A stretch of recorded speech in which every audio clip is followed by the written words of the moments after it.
খেলা হচ্ছিল না ইয়ে লাইট লাগে সেটি কেরা দিচ্ছে বেড়ে ঠকছে কেমনে ঠকলো প্লান্টি আছে কত গোল ছিল এক গোল হয় প্লান্টি আগের বলে একটা প্লেয়ার ভাই গাংনগরের মধ্যে আমি বলে এখন নেইমারের মতো একবার বলে প্রথমে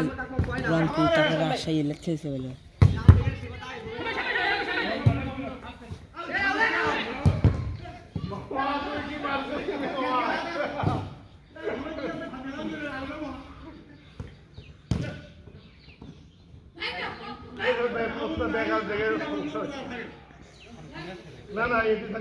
গাং